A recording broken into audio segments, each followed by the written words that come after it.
안녕하세요. 성모 아이 한의원 김성철 원장입니다. 저는 1999년부터 소아난치병 진료를 시작했고 주로 틱장애, 뇌전증, 발달장애, ADHD 등 난치성 소아질환을 지금 25년째 하고 있는 한의사입니다.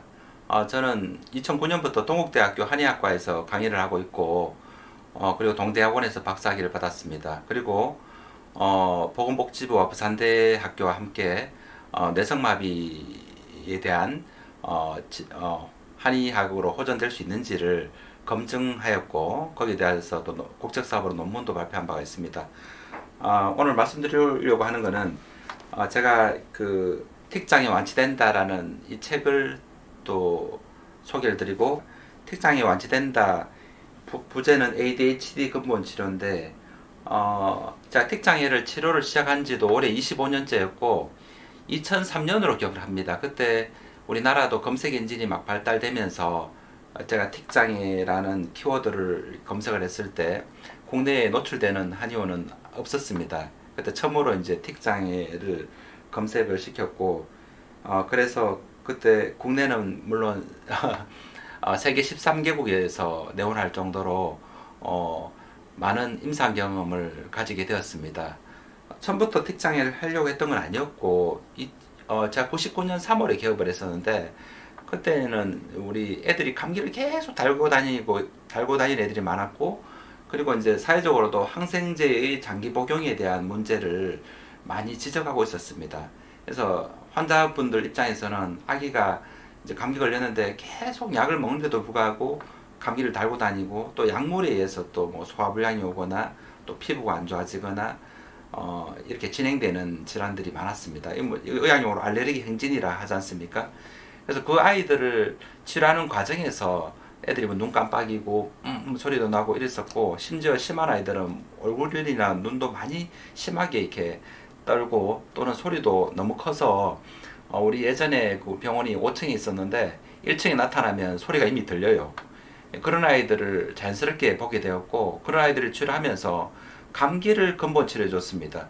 비염이나 천식이나 뭐 축농증, 중이염 또는 잦은 열감기를 달고 다니던 아이들을 그 아이들만의 이제 천연물질로 코 낫는 코약, 그 다음에 기침약, 천연약, 그 다음 중이염약, 그 다음에 열 났을 때 먹는 천연약을 처방해서 각각의 이제 그 약을 먹고 낫는 천연물질 찾게 해줬습니다. 그러면은 대부분 우리가 알다시피 감기에는 약물이 없지 않습니까? 우리 증상을 완화시켜주는 염증이라는 거는 우리가 면역 반응이잖아요. 열이 나거나 코가 붓거나 목이 붓거나 기관지가 붓거나 모세기관지가 붓는다는 건 뭡니까? 혈관 확장되는 겁니다.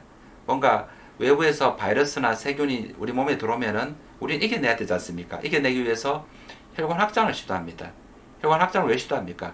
혈관 확장이 돼야지 혈류량이 늘어나고 혈류량이 늘어나면 혈중에 백혈구가 이런 바이러스와 싸울 수 있지 않습니까? 그래서 만약에 바이러스가 우리 피부에 들어오거나 근육에 들어오거나 코에 들어오면은 우리 면역 반응, 치료 반응으로 뭐 피부도 한기 들 수도 있고 근육이 아플 수도 있고 코가 부으면 코가 막힐 수도 있고 목이 부으면 목이 아플 수도 있고 기관지가 부으면 숨쉬기 힘들고 막 기침 막 달고 하지 않습니까? 이건 면역 반응, 치료 반응입니다. 그래서 우리가 병원에서 처방한다는 약은 뭔가 면역 증강제가 있으면 감기약일 건데 면역 억제를 하죠. 면역 억제가 되면은 면역 반응, 가려운 것도 덜하고 열도 잠깐 떨어지고 아픈 것도 덜해지는데 면역 억제가 되면은 사람이 체력도 떨어지잖아요. 피곤하거나 입 마르거나 이렇게 되니까 아이들이 면역 억제제를 장기 복용하면은 감기가 당연히 낫지 않고 체력이 떨어지니까 달고 다니게 되는데 그 아이들한테 면역 증강해주는 약을 반 지어주고 반은 뭔가 체온을 증강시켜주고 생강이나 팥뿌리나 우리 귤껍질 뭐 이런 물질을 통해서 박하도 있고 뭔가 이렇게 체온을 증강시켜주고 그 향이 순환시켜주고 땀내게 해주고 독소를 배출해주고 기운내게 해주고 그런 약을 복용해서 비염축농증 때 기운도 나고 좀 뚫어주고 하는 약물을 통해서 처음으로 비염축농증을 우리 면역 억제제 없이 낫는 경험을 가집니다.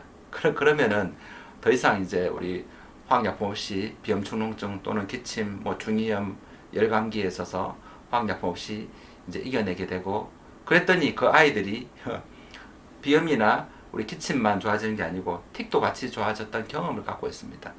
아, 그래서 2003년부터 너무 잘 낫길래 틱 치료를 이제 국내에서는 처음으로 표방을 하게 되었고, 근데 치료를 해보니까 대부분 한 7, 80% 정도는 우리 호흡기 질환과 틱을 같이 치료를 잘 했었습니다.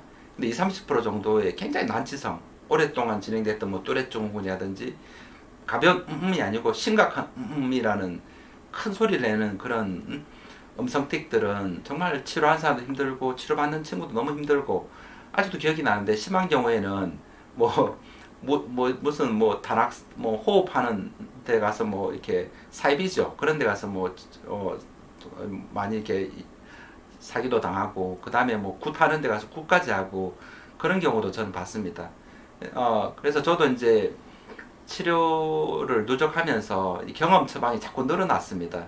10만 건 이상의 처방을 썼는데, 아무래도 10만 번 이상 처방을 썼다면은 저도 이렇게 계속 누적 경험이 생겼을 거 아닙니까? 그래서 제 기억으로는 99년부터니까 거의 이제 최근에 한 2015년도 이후 우리 임상 한 20년 정도 지나고 나서부터는 그 난치성 음성틱도 치료할 수 있는 처방을 저도 찾게 됐습니다. 그래서 최근 한 5년 사례에서 난치성 음성틱이나 심한 뚜렛이 낫지 않는 케이스는 최근 5년 사례는 거의 없다고 볼 수 있을 만큼, 그래서 저는 내원하는 환자분들한테 틱은 장애가 아니다. 틱은 브레인 질환으로만 바라보면은 아주 어려운 디소더, 되게 어려운 상황인데, 그게 아니고 어떤 우리 면역 질환 이라는 관점에서 바라본다면은 틱은 그렇게 어려운 질환이 아니다. 치료해보면 거의 다 치료될 수 있는 질환이다라는 거를 이제 강조하고 싶었습니다. 그래서 틱장이 완치된다라는 책을 쓰게 되었고, 틱은 한 7, 80% 아동들은 얼굴에 좀 혈색이 없어요, 혈색이. 그러니까 이 근육 자체가 영양 공급이 되지 않는 상태에서 이제 과로가 된다는 겁니까? 내가 뭔가 보거나 뭔가 이렇게 집중하거나 씹거나 이 근육이 움직이려면은 원활한 혈액 공급이 돼야 됩니다. 그런데 원활하게 혈액 공급이 되지 않는 상태에서 내가 신경 쓰거나 또는 피곤하거나 하면 어떻게 됩니까? 입만 마르진 않겠죠, 신경 쓴다고. 이 근육이나 눈 안에도 진액이, 우리 몸의 체액이 감소됩니다. 체액이 감소되게 되면은 우리 인체는 강제로 이렇게 떨림이 발생됩니다. 그래서 우리가 서양의학적으로 우리 정신과에서 도파민을 완화시켜주는 물질로 치료가 잘 된다면은 이 영상을 볼 필요가 없습니다. 근데 장기간 우리 전문의 선생님들 지도하에 장기간 도파민을 차단하는 우리 마약류죠, 향정신약품을 복용했음에도 불구하고 틱이 잘 낫지 않는다면은 생각을 좀 바꿔서 브레인을 좀 분비되는 도파민을 억제하는 물질만으로 낫지 않는다면은 오히려 뭔가 우리 아이의 혈색을 바라보시고 지금 뭔가 이렇게 이 혈색을 좀 증강시켜주는 우리 보혈제라고 합니다. 그래서 보혈제 처방을 쓰고, 또 전용 약물로는 거의 대부분 틱이 있는 아이들 또는 ADHD가 있는 아이들은 심장의 흥분성이 있습니다. 잘 불안해하거나 잘 놀라거나 긴장 잘하거나 이걸 다 갖고 있습니다. 그래서 심장을 안정시켜주는 천연물질이 있고, 특히 본원에서는 성모안신안이라고 알약을 만든 게 있습니다. 이 약물을 두 알씩 자기 전에 복용을 하는데 확연하게 수면장애에도 도움이 되고, 막 흥분하거나 놀라거나 하면 더 할 거 아니에요. 심장을 안정시켜주는 그런 작용이 탁월한 물질도 저는 알게 되었습니다. 그래서 거의 대부분 아이들은 혈색을 증가시켜주고 심장을 안정시켜주는 치료로 틱이 거의 치료될 수 있고, 근데 문제는 중간에 이제 비염 축농증이나 천식이나 또는 심한 식욕부진이나 소화불량이 있다면은 그 부분을 반드시 같이 치료해야 됩니다. 그래서 얼굴을 고친다라는 것은 몸을 고친다는 겁니다. 그 몸 안에 있는 심장과 호흡기와 소화기나 또는 야뇨나 빈뇨나 이런 부분들을 이제 치료를 해야 되는데, 그 부분을 치료하려면은 처방 치료 경험을 많이 갖고 있어야 될 것 같습니다. 제가 이제 좀 자부하고 싶은 이야기는, 제가 99년 3월, 지금도 그렇지만은 99년에는 진짜 소아들한테 장기간 오랫동안 한방약을 복용하는 문화가 없었습니다. 아무래도 한방, 양방도 경쟁이 되니까 서로를 좀 비난하는 경향이 좀 있는 것 같습니다. 또 주류약이 힘이 좀 더 있으니까 한방을 좀 더 비난하는 그런 느낌이 있는 이므로 뭐 무슨 약을 먹으면 무조건 나쁘다, 한방약을 먹으면 무조건 나쁘다, 이런 문화가 좀 있지 않나 싶습니다. 그래서 장기로 복용하는 문화가 없었습니다. 지금도 이제 임산부들 10달 동안 한방약을 복용한다, 이런 거 잘 모르지 않습니까? 근데 사실은 저도 자녀가 3명 있는데 우리 집사람도 간경이 약해서 황달이 좀 심했고 선천적으로 좀 간이 안 좋은 체질이었는데, 엽산 철분제를 먹을 수 있으면 먹으면 좋은데 먹으면 변비가 오니까 먹지를 못해요. 뭘 먹지를 못해, 변비가 오니까. 그래서 우리가 장에서 흡수 못하면은 간이나 콩팥에서 해독해야 되지 않습니까? 우리가 흡수 못한다면 우리 몸에 독이 될 수 있습니다. 그래서 당기나 작약이나 천궁이나 이런 천연물 우리 보혈제와 녹용을 넣어서 10달을 복용시켰습니다. 그랬더니 엄마도 임신 중에 혈색이 좋아지고 덜 어지러우니까 산모도 살고, 그 아기는 어떻습니까? 아기도 엄청 건강한 아기가 태어났습니다. 큰 딸이 이제 대학을 가는데 그 친구가 키가 170입니다. 여학생인데. 그러니까 그리고 한 번도 그런 동안 열나거나 기침하거나 비염축농증, 중간에 두드러기 아토피 있을 때 한 번도 이비인후과나 소아과를 가본 적이 없습니다. 그렇게 건강합니다. 지금 이 영상을 보시는 우리 출산 앞두고 있거나 임신하신 분들이 만약에 임신 중에 소화가 안 돼서 입덧이 있다든지 너무 어지럽다든지 임신 중에 또 너무 이렇게 밑으로 내려간다든지 하혈을 한다든지 이런 경우는 우리가 너무, 예전에 조선시대 때는 주류약이 우리 한약밖에 없었지 않습니까?